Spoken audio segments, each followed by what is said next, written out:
इस ईद पर आप भी अपने फ्रेंड्स एंड फैमिली के साथ बैठे होंगे और एक सवाल तो सब ने एक दूसरे से ज़रूर पूछा होगा।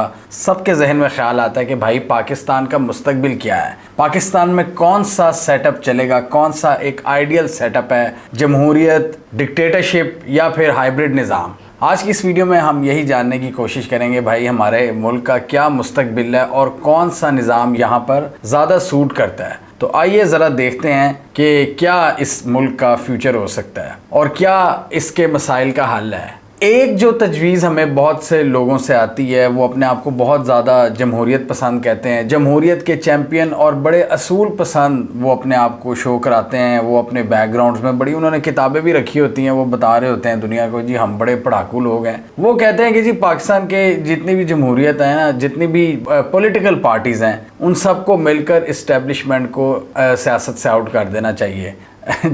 जिस तरह 2007-8 में एक मिसाक जमहूरियत किया था बेनज़ीर भुट्टो और नवाज शरीफ ने, और उसके बाद हमने देखा कि उस मिसाक जमहूरियत का क्या हुआ वो हमारे सामने है कि कभी एक पार्टी इस्टेब्लिशमेंट के साथ मिल जाती थी दूसरे को गिराने के लिए, कभी कोई पहली 90s में तो इन्होंने यही गेम चलाई रखी थी कि पहले ये इस्टेब्लिशमेंट के कंधे पर चढ़ के दूसरे को गिराते थे, दूसरा आता था, फिर जो पहले वाला था वो इस्टेब्लिशमेंट के साथ मिलकर उनकी पार्टी को गिरा देता था। तो 2007-8 में इन्होंने कहा कि जी हम ये चीज़ ख़त्म कर देंगे, लेकिन वही चीज़ हमने देखी 2011-12 में भी रिपीट हुई। नवाज शरीफ साहब किस तरह गिलानी के खिलाफ काला कोट पहन के सुप्रीम कोर्ट पहुंच गए थे, और फिर आपको सारे मामलात का पता ही है। 2018 में मरियम नवाज शरीफ कह रही थी कि जरदारी और इमरान भाई भाई। अब वैसे ये दोबारा इकट्ठे हो गए, लेकिन 2007-8 के बाद ही शहबाज शरीफ साहब कहते होते थे 2014-15 में कि मैं जरदारी को लाहौर की सड़कों पर घसीटूंगा। तो इससे मेरा बताने का मकसद ये है कि पाकिस्तान में ये चीज़ तो बिल्कुल नहीं हो सकती कि सारी पार्टीज़ मिल जाएं और इस्टेब्लिशमेंट को सियासत से बाहर कर दें। ये एक बहुत बड़ा पाइप ड्रीम है, ये एक नामुमकिनात में से हैं, आप लिखवा लें मेरे से। ऐसा कभी भी नहीं हो सकता, क्योंकि पाकिस्तान की जितनी भी पॉलिटिकल पार्टीज़ हैं उनमें भी बहुत से लोग अपॉर्चुनिस्ट होते हैं, और आपको पाकिस्तान के निज़ाम का पता ही है कि पॉलिटिकल पार्टीज़ में ख़ुद बहुत सी अशराफिया इन्वॉल्व होती है, वडेरे, गद्दी नशीन, पीर। वो क्या चाहेंगे कि जी हम मिलकर कोई असूल पसंद फ़ैसला करें और फ़ौज को सियासत से बाहर निकाल दें, जो ख़ुद अपने छोटे छोटे इलाकों में जिन्होंने किस तरह पावर को कंसोलिडेट किया हुआ है, किस तरह वो गरीबों पर जुल्म करते हैं, किस तरह वो लोगों को आगे नहीं आने देते, तालीम से दूर रखते हैं, और अपनी उन्होंने एक उजारादारी कायम रखी होती है, एकड़ों मरब्बों ज़मीनों पर उन्होंने कब्ज़ा किया होता है, और ये आपकी सियासत के मेन मोहरे हैं। और इस्टेब्लिशमेंट को भी इनकी ज़रूरत पड़ती है इलेक्शंस के दौरान। तो फिर आप किस तरह कह सकते हैं कि ये लोग मिलेंगे और इस्टेब्लिशमेंट यानी फ़ौज को सियासत से आउट कर देंगे? नामुमकिन। दूसरा निज़ाम है पाकिस्तान में जमहूरियत के जी इलेक्शन करवाया जाए और जिसको लोग वोट दें वो हुकूमत बना ले। अब कहने को तो ये बड़ी सिंपल बात है, और जहाँ से हमने ये कॉन्सेप्ट लिया है मतलब वेस्ट से, वहाँ पर तो यही सिस्टम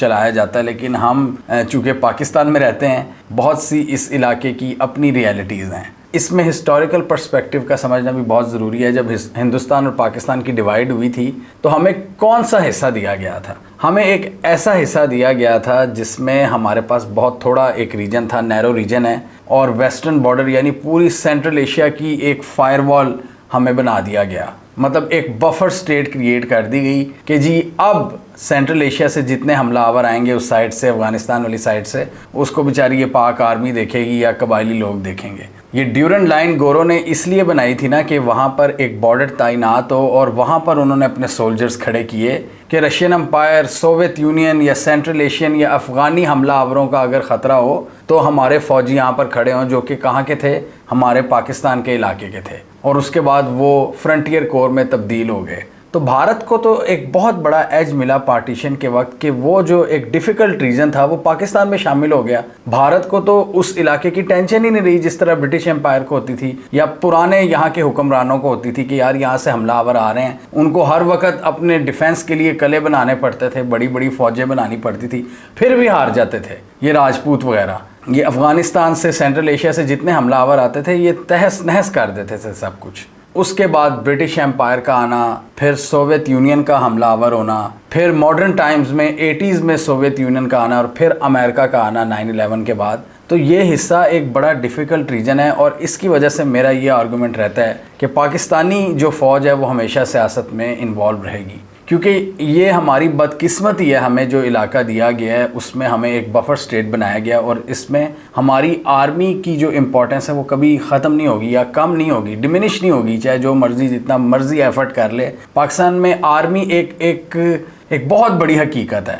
अब इसका ये मतलब नहीं है कि मैं आर्मी के कोई पॉलिटिकल किरदार का हमायती हूँ, मैं ख़िलाफ़ हूँ इसके। आइडियल जो सिस्टम्स हैं वहाँ पे आर्मी का कोई किरदार नहीं, आर्मी की कोई इंपॉर्टेंस नहीं है जो आपके मगरबी जो तरक्की याफ्ता माशरे हैं। बट अनफॉर्चुनेटली जैसे मैंने बात की ना ज्योग्राफी की, 1947 के बाद जो नई रियलिटीज सेट हुई हैं उसमें हमें बिल्कुल कॉर्नर किया गया है पाकिस्तान को। ये वेस्टर्न इंपीरियलिस्ट निज़ाम की तरफ से हमें कॉर्नर किया गया है पर्पसली कि एक तरफ तो पाकिस्तान और भारत को हम उलझाए भी रखेंगे कश्मीर के मामले पर, और दूसरा हम पाकिस्तान आर्मी के ज़रिए इस पूरे इलाके की हिफाजत करेंगे कि जी तुम लोग इस पूरे दुनिया की सबसे डिफ़िकल्ट टेरेन को मैनेज करो, हम तुम्हें सपोर्ट करते रहेंगे। और आज पाकिस्तान आर्मी जितनी मजबूत है उसमें अमेरिका का एक बहुत बड़ा किरदार है। और आज भी हम देख लें कि पाकिस्तान अमेरिका के ताल्लुकात जितने मर्जी लो हो जाएं, मिलिट्री टू मिलिट्री एक कोऑर्डिनेशन बरकरार रहता है क्योंकि उन्हें इस रीजन में पाकिस्तान की ज़रूरत रहती है। अफ़गानिस्तान हो, सेंट्रल एशिया हो, ईरान के हवाले से फ़ैसले हों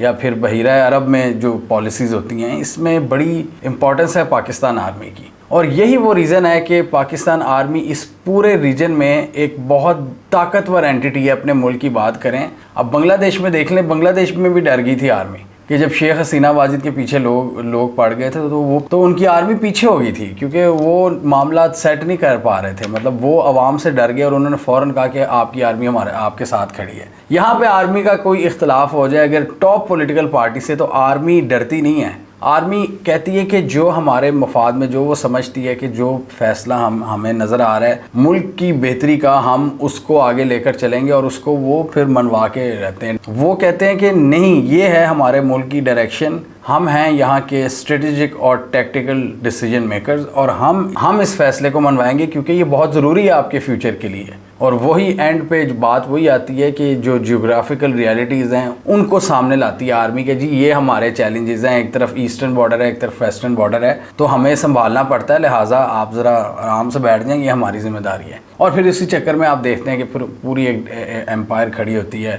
DHA वगैरह, और वो फिर आर्मी को उसमें बिज़नेस करने की भी एक स्पेस मिलती है क्योंकि यहाँ भी आर्मी के पास ये जस्टिफिकेशन है कि भाई हमें ज़्यादा बजट की ज़रूरत है। हमारा $10 बिलियन का बजट है, भारत का $80 बिलियन का बजट है। वेस्टर्न बॉर्डर जो है वहाँ पर तो इन्फिनिटी हिसाब है ना, वहाँ तो बजट का कोई रोला ही नहीं है। वहाँ पे तो स्मगलिंग है, वहाँ पे तो माफियाज़ हैं, वहाँ पे तो बड़ी बड़ी कुव्वतों के इंटरेस्ट बैठे हुए हैं, तो उनको भी मैनेज करना है। एक तरफ 8 गुना बड़ी बजट वाली फ़ौज को भी मैनेज करना है इंडिया को। तो हमारा $10 बिलियन का जब बजट हम अपनी आर्मी को देते हैं, डेफिनेटली हमारी इस्तिताअत यही है। $400 बिलियन की हम इकॉनमी है, तो उसमें से $10 बिलियन का आर्मी का बजट है। ओवरऑल बजट याद रखें हमारा $50 बिलियन के करीब है, उसमें से भी हम $10 बिलियन आर्मी को दे देते हैं, एक अच्छा खासा हिस्सा। 18 से 20% पाकिस्तान आर्मी को चला जाता है, 18 से 20%। और अभी भी ये वो है जिसमें कर्जे भी हैं। अगर आप कर्ज़ों को निकाल दें तो मुल्क की अगर बात करें तो वो बहुत बड़ी परसेंटेज है जो पाकिस्तान के दिफा पर चली जाती है।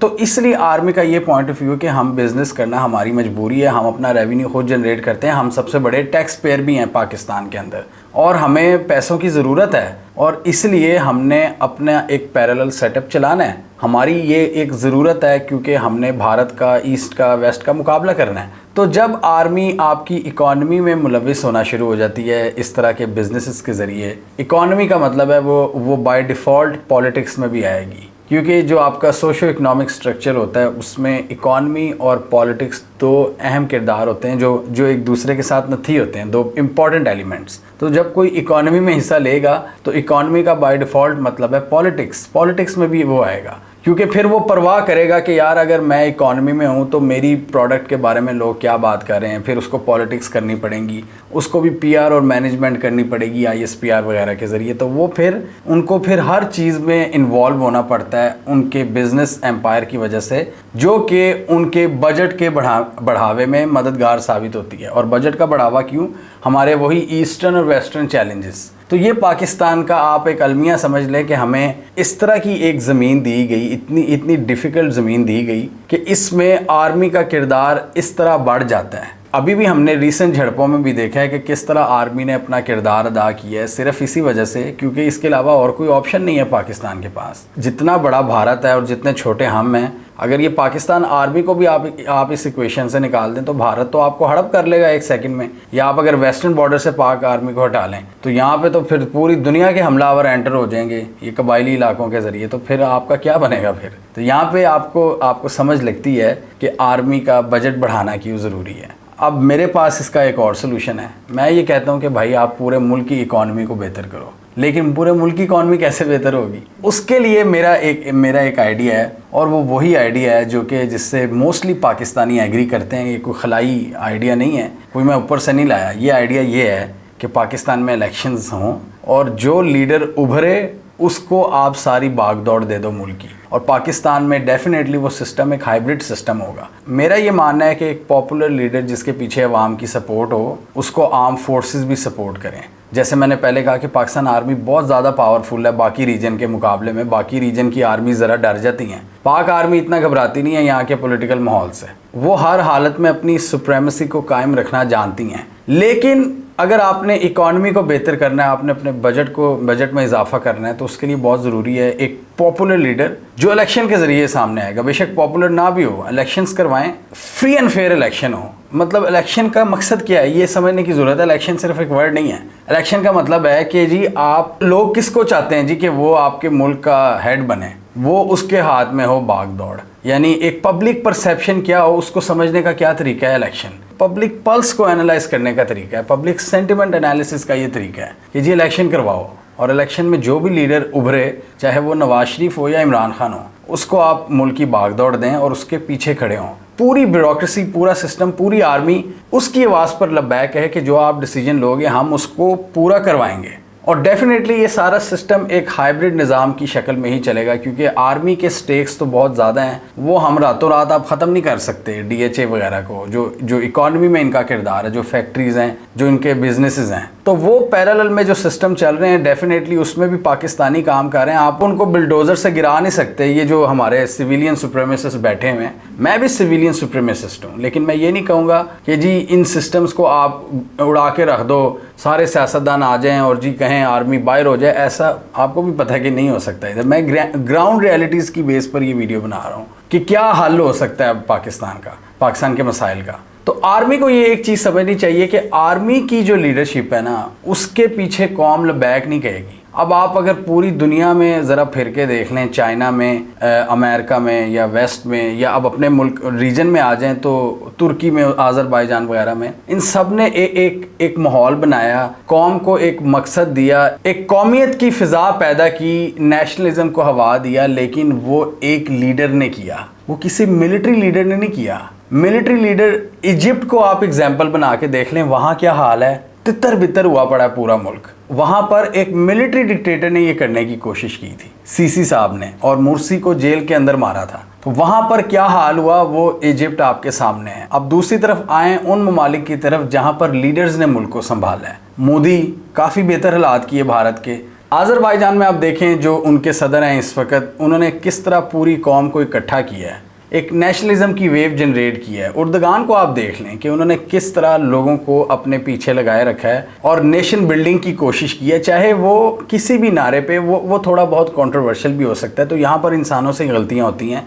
इसी तरह आप चाइना में देख लें, शी जिनपिंग, पूरी कौम एक मकसद के पीछे लगी हुई है। वो तो खैर और ही नेक्स्ट लेवल पे चले गए हैं, वो ज़रा कम्युनिस्ट सिस्टम है और वो एक ज़्यादा बड़ा सिस्टम है। लेकिन आप देख लें उन्हीं लाइंस पर उनको ही कॉपी करने की कोशिश की बहुत से दूसरे छोटे ममालिक ने भी। जैसे मैं ये बात करता हूँ भारत की या आज़रबाईजान की, तुर्की की, इवन MBS की, वहाँ पे मोनार्की थोड़ी सी स्लो डाउन का शिकार हो गई थी, थोड़ी सी कंट्रोवर्शियल हो रही थी। MBS ने उसमें नई रूप फूंकी है। लोगों को बताना होता है कि यार उनकी कोई सोशल रिस्पॉन्सिबिलिटीज़ हैं। फॉर एग्ज़ाम्पल हमारे मुल्क में जो लोगों के चलान होते हैं सड़कों पर, वो सिर्फ इसलिए होते हैं कि जी हमने रेवेन्यू में इजाफा करना है। लोगों की बेहतरी का उसमें कोई एंगल नहीं होता कि यार लोगों की बेहतरी भी की जाए। मतलब ये हमारी सरकार की अप्रोच है। वो कहते हैं ज़्यादा से ज़्यादा चलान करने हैं, ये उनका टारगेट होता है, ना कि सड़कों पर एक नज़्म ज़ब्त की बेहतरी। अगर आपकी ये अप्रोच शुरू हो जाए ना, तो आप देखें लोग खुद ब खुद अच्छे रूल्स को अपनाना शुरू हो जाएंगे। लेकिन अभी लोग क्या करते हैं, लोग ज़िद में रूल्स को तोड़ते हैं, क्योंकि हुकूमत की ये ज़िद है कि हमने इनसे पैसा निकलवाना है, इनकी जेब जेब से और लोग कहते हैं फिर ऐसी की तैसी। ये दोनों तरफ से होता है। पहले हुकूमत ने एक सेंस क्रिएट करनी होती है कि हम मुल्क की बेहतरी चाहते हैं, इसलिए हम चाहते हैं आपकी हिफाजत के लिए कि आप रूल्स की पासदारी करें, आप इशारे ना तोड़ें, आप अच्छी तरह से अपनी बाइक या गाड़ी चलाएं, ना कि हमने आपको रोकना है, आपका चलान करना है और आपकी जेब से पैसे निकलवाने हैं, चलान की सूरत में या रिश्वत की सूरत में। और ये सारा फार्मूला ऑलरेडी बड़े बड़े ममालिक और बड़ी बड़ी जो सिविलाइजेशंस हैं वो लागू कर चुकी हुई हैं। अमेरिका ने अपने लोगों को एक सेंस ऑफ ऑब्जेक्टिव दिया, एक पूरी कौम को एक पर्पस दिया, एक अमेरिकन ड्रीम दिया, तब जाके उन्होंने अपनी सोसाइटी को बिल्ड किया, अपने मुल्क को बिल्ड किया। एक पहले आपको एक मकसद देना होता है। आप सिर्फ आर्मी की बेस में मुल्क को नहीं चढ़ा सकते। नॉर्थ कोरिया का हाल देख लें क्या है, वो सिर्फ आर्मी वहाँ पे है, वहाँ पे क्या हाल है, वहाँ पर सिवाय आर्मी, टैंक्स और मिसाइल के अलावा उनके पास है क्या। अभी मैं ज़रा पाकिस्तान के पास भी आता हूँ कि पाकिस्तान के पास क्या क्या है। इसी तरह वेस्ट की भी बात करें तो वहाँ भी हर मुल्क ने अपनी अपनी कौमियत की बेस पर नेशनलिज्म की वेव एक जनरेट की। चाहे आप जर्मन्स को देख लें, चाहे इटालियंस को देख लें, फ्रेंच को देख लें, ब्रिटिश को देख लें, चाइना ने वही किया, अमेरिका ने वही किया। फिर जो मैं आपको बार बार एग्जांपल्स दे रहा हूँ तुर्की, अज़रबैजान वगैरह की, इन सब ने क्या किया कि यहाँ पर एक लीडर पैदा हुआ और उसने पूरी कौम को इकट्ठा किया। उसने बताया कि यार हम अच्छे लोग हैं, ये हमारे पर्पसेस हैं, हम ये कर सकते हैं। अब आप खुद बताएं, पाकिस्तान में ये जो मौजूदा सेटअप है, यहाँ के जो पॉलिटिकल लीडर्स हैं वो ऐसा कर सकते हैं? जहाँ उन पे इतना बड़ा सवालिया निशान हो कि इनकी तो हुकूमत ही नहीं लेजिटिमेट, मतलब वोटों से नहीं बनी। उसके लिए एक हाई मोटिवेशन की ज़रूरत होती है, पैशन की ज़रूरत होती है, जज्बे की ज़रूरत होती है। जिस तरह भुट्टो में थी, जिस तरह इमरान खान में थी पाकिस्तान के अंदर, पाकिस्तान के पास भी 2 मौके आए थे कि हम यहाँ पर एक नेशन बना सकते थे, लेकिन अनफॉर्चुनेटली भुट्टो को एक डिक्टेटर ने फांसी पर चढ़ा दिया। तो मेरा पॉइंट ये है कि ये एक सिविलियन लीडर का काम होता है। आप इंसानियत की हिस्ट्री उठाकर देख लें, हमेशा एक सिविलियन लीडर उठता है जो कि कौम को एक मकसद देता है, कौम को इकट्ठा करता है। अगर कोई ये बात, अगर कोई सो कॉल्ड ये कोई लिबरल आ जाएगा ना मेरी वीडियो के नीचे कि जी आज ये कॉन्सेप्ट पुराने हो गए हैं, तो भाई जिन मुल्कों में आप जाकर रहने के लिए मरते हो ना, वो भी इन्हीं कॉन्सेप्ट्स की बेस पर बने हुए हैं। वहाँ पर भी उन्होंने पहले अपनी कौमों को बनाया है, किसी भी कॉज को लेकर इकट्ठा किया है, एक यूनिफॉर्मिटी क्रिएट की है। यहाँ पर आप कोई यूनिफॉर्मिटी क्रिएट करने की कोशिश करो तो लोग कहते हैं कि जी आप दहशतगर्द हो, आपका तो एक्सट्रीमिस्ट वाला रवैया है। फॉर एग्जांपल ये मतलब सिंगल नेशनल करिकुलम, जब इसको लागू करने की कोशिश की गई, एक कौम को बनाने की कोशिश की गई, तो सब ने तनकीद की। डेफिनेटली उसमें भी बहुत से मसले थे, मैं ये नहीं कह रहा वो बड़ा ज़बरदस्त सिस्टम था, लेकिन एक आपकी जो एफर्ट होती है एक कौम बनाने की, नेशन बिल्डिंग की, पाकिस्तान में हमेशा उसकी डिस्करेजमेंट होती है। उसको कोई करने नहीं देता, कोई इधर से आ जाता है, कोई उधर से आ जाता है। मतलब वही 4-5 सूबों में हम डिवाइड ही रहते हैं। ये जी सिंधी, वो जी उनका अलग कल्चर है, पंजाबियों का अलग कल्चर है, बलोचों का अलग है, जी पठानों का अलग है, गिलगितियों का अलग है। तो फिर इकट्ठे किस बात पे होना है? फिर सारे मुल्क को आप तोड़ दो। फिर हर कोई अपनी अपनी टेरिटरी बना ले और कहे जी ये मेरा हिस्सा है, मैं इस पे और कोई ज़ुबान या और कोई कल्चर लागू नहीं हो सकता। कौमें वही तरक्की करती हैं जो इंटरकनेक्टेड होती हैं, जो कल्चर्स को एम्ब्रेस करती हैं, जो एक दूसरे के लोगों को एम्ब्रेस करती हैं। हर वक्त आइडेंटिटी में पड़े रहना, हम अपनी लोकल रियलिटीज़ को सेलिब्रेट करते हुए भी एक कौम बना सकते हैं, एक बड़ी कौम बना सकते हैं जिसका नाम पाकिस्तानियत होगा। जो पाकिस्तान ने करने की कोशिश की, कायदे आज़म ने, अनफॉर्चुनेटली उनको ज़्यादा टाइम नहीं मिला। उसके बाद सारी करप्ट लीडरशिप आई है, आपकी सिविल भी और मिलिट्री भी। किसी ने सही तरह कोशिश ही नहीं की कि इस पूरे मुल्क को एक कौम बनाया जाए। चारों सूबों की कोई पार्टी आई नहीं। एक दफ़ा पीपल्स पार्टी आई थी जो एक स्पेसिफिक अरसे के लिए पूरे मुल्क में पॉपुलर थी, और एक दफ़ा फिर पीटीआई थी जो 2018 के बाद पूरे मुल्क में जिसके पास सीटें थीं। लेकिन यहाँ पे जो आपका मफाद परस्त टोला है, जो आपके करप्ट अनासिर हैं, वो इस चीज़ से डरते हैं कि जी पाकिस्तानी जब सारे इकट्ठे हो गए तो हमारी तो दुकानें बंद हो जाएंगी। ये जो वडेरे, ये जो जागीरदार हैं, ये जो पावर के रखवाले हैं, इनको दरअसल डर बैठ जाता है और फिर ये साजिशें शुरू करते हैं और फिर ये पैसे देकर उस लीडर को गिराते हैं। और यही पाकिस्तान की हिस्ट्री रही है। इवन 99 में नवाज शरीफ ने भी कौम को यकजा करने की कोशिश की थी, लेकिन उसका भी तख्ता उड़ा दिया गया। मतलब जो यहाँ कौम को इकट्ठा करने आता है उसको साइडलाइन कर दिया जाता है, उसको फारिग कर दिया जाता है। तो हमें चाहिए एक ऐसा लीडर जो अवामी मैंडेट के ज़रिए आगे आए, मुल्क के सारे मुश्किल फ़ैसले वो करे, फॉरेन पॉलिसी वो बनाए, उसके पास एक्सपर्ट्स की एक टीम हो, मतलब वो अपनी कबीना में एक्सपर्ट लोग रखे और उसकी बड़ी गहरी इंटीग्रेशन हो पाकिस्तान के मुख्तलिफ इदारों के साथ। फॉर एग्जांपल एयरफोर्स को कितने फाइटर जेट्स चाहिए, कौन से एडवांस फाइटर जेट्स चाहिए, वो कबीना का फैसला है वो करना। और जो मिलिट्री चीफ्स होते हैं वो उनके एडवाइज़र के तौर पर काम करते हैं। ये अमेरिका में भी असूल है और इसी वजह से अमेरिका एक सुपर पावर है। वो एडवाइज़र के तौर पर काम करते हैं, वो कबीना के मेंबर्स को ब्रीफिंग्स देते हैं, वो बताएं कि जी हमें क्या चीज़ की ज़रूरत है। वो आपका पावरफुल जो प्राइम मिनिस्टर या सदर जो भी हो पाकिस्तान में, जो भी निज़ाम आप लाएं, अवामी मैंडेट की बेस पर जो भी निज़ाम हो वो फैसला करे आपका लीडर अपनी काबीना के मशवरे के साथ कि उसको आगे किस तरह लेकर चलना है चीज़ों को, चाहे वो दिफाई मामलात हों, चाहे वो इकॉनमी के मामलात हों। अभी बात कर रहे थे ना हम इंग्रेडिएंट्स की कि नॉर्थ कोरिया के पास क्या है, पाकिस्तान के पास क्या है। पाकिस्तान के पास वो सारे इंग्रेडिएंट्स हैं जिसके तहत हम एक बड़ी नेशन बन सकते हैं। हमारा साइज़ की ही अगर बात कर लें, एरिया की बात कर लें, तो वो यूके और फ्रांस के कंबाइंड साइज़ से ज़्यादा है। इसके अलावा हमारे पास ह्यूमन रिसोर्स है, पोटेंशियल है, लाइक लोग हैं, हर तरह के हुनरमंद लोग हैं, आईटी एक्सपर्ट्स हमारे पास हैं, हमारे पास एग्रीकल्चर है, हर तरह की चीज़ें क्या नहीं है हमारे पास। इसके अलावा आपके पास आर्मी जो एक बहुत बड़ा प्लस पॉइंट है, न्यूक्लियर पावर हो आपके पास हर तरह के मिसाइल हैं, भारत को आप डेटर कर सकते हो। तो फिर मसला क्या है, आपको कौन बड़ी नेशन बनने से रोक रहा है? ये बड़ी नेशन बनने से रोक रही है आपको करप्शन और आपकी ये आपकी जो हठधर्मी है कि आपने हमेशा मुखलिस लीडरशिप को साइड पे किया है। अगर हम यही करते रहेंगे तो सारी ज़िंदगी फिर हम वेस्टर्न बॉर्डर पर थ्रेट्स को ही रोकते रहेंगे। फिर यही होगा, सारी ज़िंदगी मरते दम तक हम यही सुनते रहेंगे कि जी हमें ईस्टर्न और वेस्टर्न फ्रंट से थ्रेट्स का सामना है, टू फ्रंट वॉर थ्रेट का हमें सामना है। सारी ज़िंदगी हम यही करते रहेंगे। इस तरह तो जर्मनी को भी बड़े थ्रेट्स का सामना था, वो कितनी अजीम नेशन बनी। जापान को बहुत बड़े बड़े थ्रेट्स का सामना था, अमेरिका से थ्रेट था, उसे चाइना से थ्रेट था। तुर्की आप देख लें जिस जगह पर लाया करता है, उसको किस किस थ्रेट का नहीं सामना, लेकिन वहाँ भी उन्होंने चीज़ों को मैनेज किया हुआ है।